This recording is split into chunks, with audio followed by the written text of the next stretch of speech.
ከአፌ ቃል በቀር አለ ለነዛ ለባኦል ነቢያትና ለአክዓብ ኤልያስ ከአፌ ቃል በቀር እግዚአብሔር ባንቺ አፍ ይሰራል። ለኤርምያስ ሲናገር በአፌ ቃልን አኑሬአለሁ ትነቅልና ታፍር ዘንድ። የአፍሽ ቃል ከዚህ በኋላ ሰይፍ ይሆናል። ሟርተኛ ያንተን ነገር በመዋስ ዘጋ ትተኛለህ እንዴ? በአፍሽ እኮ ስልጣን አለ። ከአፍሽ የሚወጣው ቃል ይሰራል፣ ይነቅላል፣ ይተክላል። እግዚአብሔር ባንቺ ይሰራል። ዘርሽን የበላ ዘንድሮ ባንቺ ይመታል። ዛሬ ስለ ጸሎት ነው ናወራው። የሚጸልዩ ሰዎች በዘመናት መካከል ተጽዕኖ ፈጣሪዎች ናቸው። የሚጸልዩ ሰዎች ከሁኔታ በላይ ይሄዳሉ። በሚጸልዩ ሰዎች ላይ የሰው ደባ አይሰራም። በሚጸልዩ ሰዎች ላይ የመናፍስቱ ዓለም ተጽዕኖ ማድረግ አይችልም። ጸሎት ማለት ከእግዚአብሔር ጋር የምንገናኝበት፣ የልባችንን ለልቡ የምንናገርበት፣ ደግሞ የእግዚአብሔርን ሐሳብ ከእግዚአብሔር የምንቀበልበት፣ ምርት የምናገኝበት መንገድ ነው። ወይም ጸሎት ማለት በአባትና በልጅ መካከል እንዳለው ህብረት ከእግዚአብሔር ጋር ህብረት የምናረግበት፣ የውስጣችንን ለእግዚአብሔር የምናዋይበት፣ ጭንቀታችንን ችግራችንን ጠጋ ብለን ለእግዚአብሔር የምንናገርበት፣ ከሱ ደግሞ ምላሽ የምናገኝበት። ሃሌሉያ!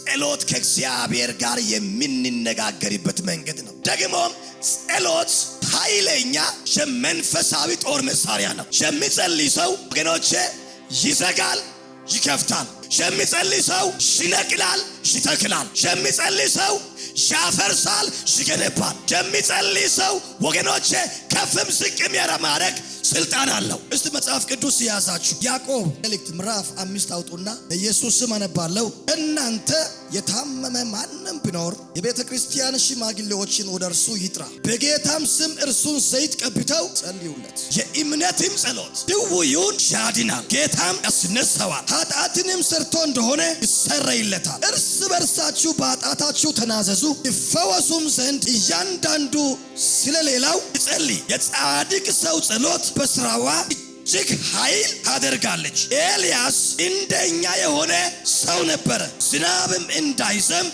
አጥብቆ ጸለየ። በምድርም ላይ 3 ዓመት ከ6 ወር አልዘነበም። ሁለተኛም ጸለየ፣ ሰማዩም ዝናብን ሰጠ፣ ምድሪቱም ፍሬዋን አበቀለች። ዛሬ ባንቺ ጸሎት ይዘጋል። ዛሬ ባንተ ጸሎት ይከፈታል። ሟርተኛ የዘጋው ባንቺ የእምነት ጸሎት ዘንድሮ ይከፈታል። ደጋሚ የዘጋው፣ አስማተኛ የዘጋው፣ ጨለማው ዓለም ተባብሮ የዘጉት ዘንድሮ ባንቺ ጸሎት ይከፈታል። ኤልያስ እንደኛ የሆነ ሰው ነበረ። ሰማዩ ዝናብ እንዳይሰጥ አጥብቆ ጸለየ። 3 ዓመት ከ6 ወር ሰማዩ ተዘጋ።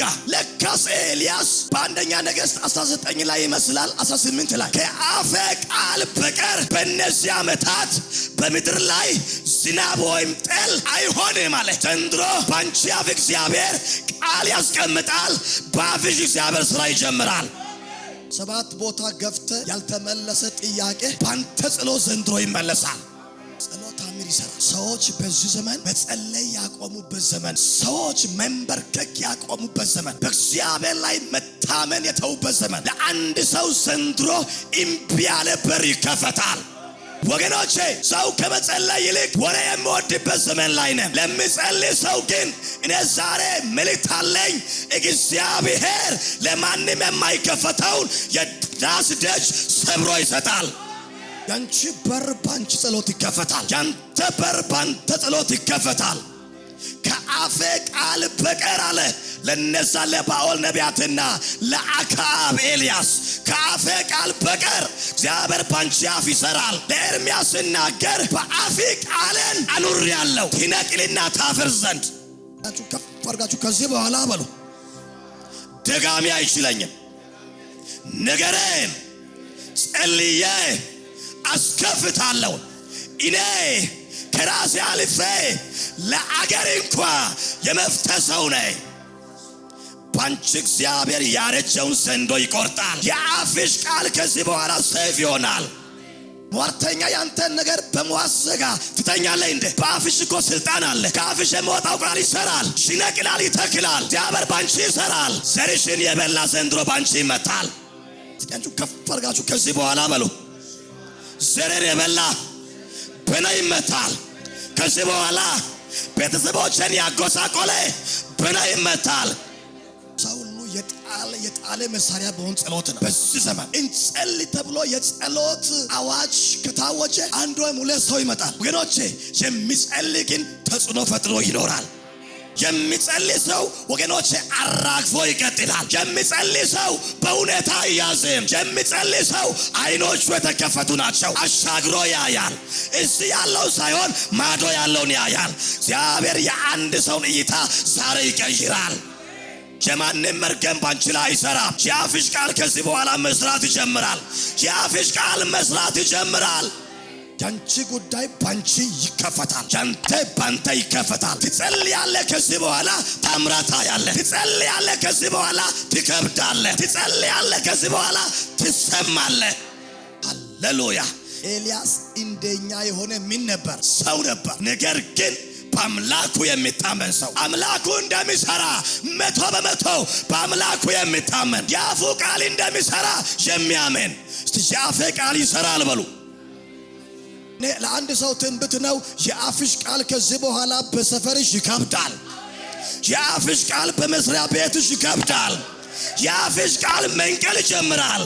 የአፍሽ ቃል መትከል ይጀምራል። አስፈላጊውን ከዚህ በኋላ ትተክላለህ፣ አላስፈላጊውን ትነቅላለህ። አላስፈላጊውን ትዘጋለህ፣ አስፈላጊውን ትከፍታለህ። አላስፈላጊውን ታፈርሳለህ፣ አስፈላጊውን ትገነባለህ። አንተ አንድ ምስኪን መሳይ ከዚህ በኋላ ምድር የሚያናውሰው አለ። እስከ ዛሬ አልነቃንም። ነገራችን ተበልቷል። ብዙ ነገራችን ተማርኳል።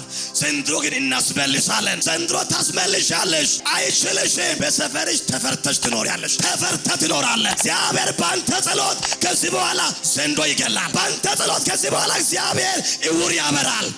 እግዚአብሔር እስከ ዛሬ አታሎ ያሰረውን መንፈስ ይመታል። ነገርህን ያሰረው፣ ራእይሽን ያሰረው፣ ጤናሽን ያሰረው እግዚአብሔር ባንቺ አፍ ከዚህ በኋላ ይመታል። እምነት ብቻ ይጠይቃል። ያንቺን ማንነት አይጠይቅም። በእምነት ትጸልያለሽ። ከዚህ በኋላ አልሰበር ያለውን ካንቺ አልፎ ለሌሎች ምክንያት ትሆኛለሽ። አጥብቆ ይላል ኤልያስ። ሲጸልዩ ወገኖቼ ዝም ብሎ ጸሎት አይደለም። አጥብቆ በእምነት በቃ ብለሽ ተወራርደሽ ትሰራለህ ብለሽ በእውነት ተወራርዶ ለመጸለይ የተዘጋጀ ማን ነው? ከዚህ በኋላ መንገዶች ሁሉ አውቆ ይከፈታሉ። ብዙ ቦታ ገብታችሁ እምቢ ያለ ቋጠሮ ከዚህ በኋላ በእናንተ ጸሎት ይፈታል።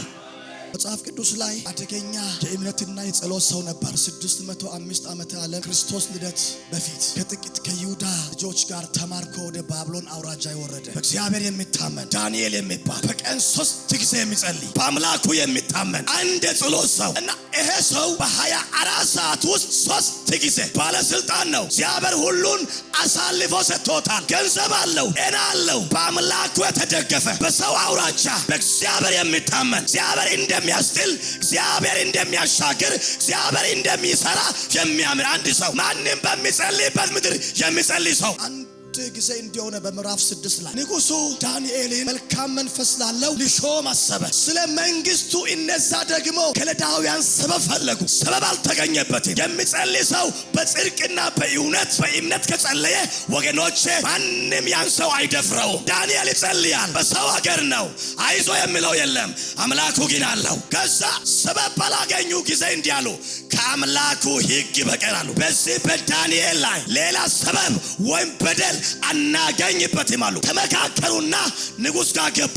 ንጉሥ ሆይ አሉ፣ እኛ 3 የበላይ ገዢዎች መሳፍንት አጠቃላችን ተስማምተናል እስከ 30 ቀን ድረስ ከአምላክ ወይም ከሰው ካንተ በቀር ማንም እንዳይጸልይ አሉ። ዳንኤል ጽሕፈቱ እንደጻፈ በሰማ ጊዜ ወደ ቤቱ ሄደ። ወትሮ እንደሚያደርግ ወደ ኢየሩሳሌም መስኮቶችን ከፈተ። በአምላኩ ፊት ተንበረከከ። አንተ ትታደጋለህ አለ። አንተ የበላይ ነህ አለ። ለሚጸልይ ሰው ዘንድሮ እግዚአብሔር ታምር ይሰራል። የሚጸልይ ሰው ዘንድሮ ወገኖቼ ቀዶ ይሄዳል። የሚጸልይ አሎቻ ጋዶሲያ የሚጸልየው ሰው ዘንድሮ አጥራ ይዘውን ቀኛችሁ ከፍ አድርጋችሁ ዘንድሮ በሉ እኔ በአምላኬ ኃይል ሰንጥቄ እሄዳለሁ። በእውነትም የሟርተኞች አጥር አያስቆምሽም። የደጋሚዎች ድግምት አያስቆምህም። ትጸልያለህ፣ ሰብረህ ታልፋለህ። ትጸልያለህ፣ በርግደህ ትሄዳለህ። እንደ እንደተጻፈ ስሰማ ሄደ። ወትሮ ያደርግ እንደነበረው ምክንያቱም በአምላኩ ይታመናል። ዘንድሮ አምላክሽ በአደባባይ ቀንድሽን ከፍ ያደርጋል። ጸልየሽ ዘንድሮ አታፍሪ። ባንቺ ዙሪያ የሚያደባ ዛሬ በዚህ ቃልሽ ይመታል። ሊያጥርሽ ሊያስቆምሽ የወጣ ዛሬ ይመታል። ዛሬ ኃይል ታጥቀሽ ትወጫለሽ፣ ትጸልያለሽ። ካንቺ አልፈሽ ለብዙዎች መፍትሄ ትሆኛለሽ። አንድ ሰው እኔ እያለሁ በሉ ዘሬ አይደፈርም፣ አገሬ አይደፈርም፣ ኢትዮጵያ አትደፈርም። ሲጸልይ ምን አለ አገኙት። እስከ መጣና ንጉሥ ሆይ አለ ባቢሎን አውራጃ የሾምከው ዳንኤል ያንተን ትእዛዝ እምቢ ብሏል። ሲጸልይ አገኘ ነው። ስለዚህ በአንበሶች ጉድጓድ መጣል አለበት። ዳንኤል ያውቃል አምላክ። ዳንኤልን አገኙትና መጡ። ንጉሥ ሆይ ዳንኤል ሲጸልይ አገኘን፣ ስለዚህ በአንበሶች ጉድጓድ መጣል አለበት። ያዙት፣ አመጡ።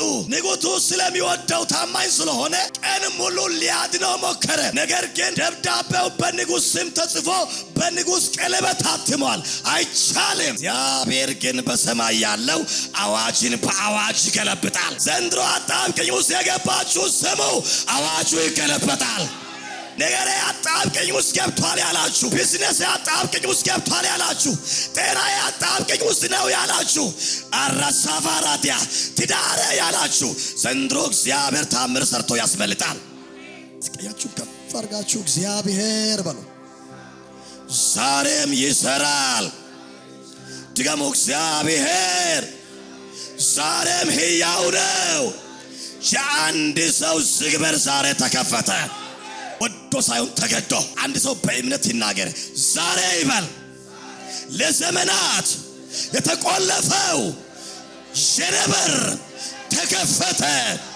ኤልያስ እኮ ካፌ ቃል በቀር አለ። የአፍሽ ቃል ይሰራል። የአፍ ቃል ይሰራል። አምነ የምታወጣው ይሰራል። ዳዊት ሲናገር አመንኩ፣ ስለዚህም ተናገርኩ። ታምኛለሽ፣ በራስሽ ላይ አውጪ። ዛሬ በይ የኔ ጉዳይ ተፈታ። እግዚአብሔር የአፌን ቃል ያጸናል።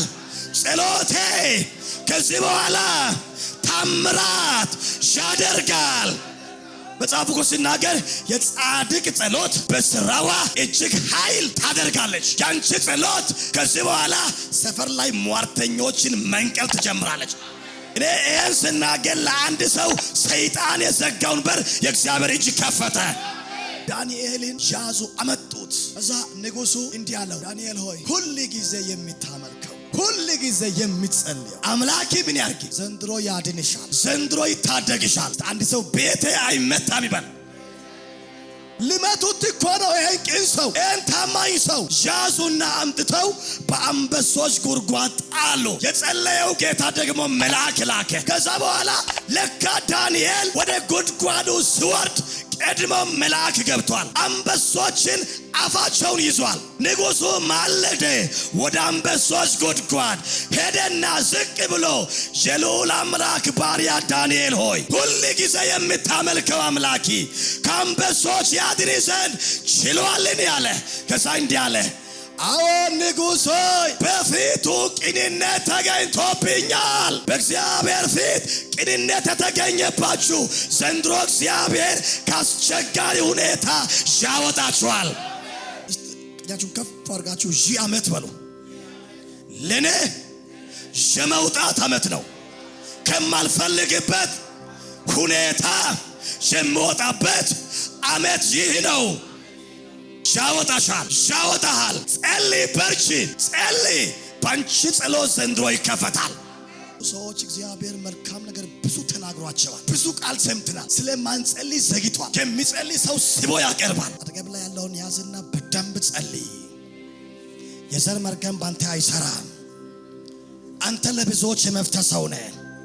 የአፍሽን ቃል እግዚአብሔር ያጸናል። የአፍ ቃል ይሰራል። በእምነት ትናገራለሽ፣ ይሆናል። ዘንድሮ ያድነኛል ያልሽው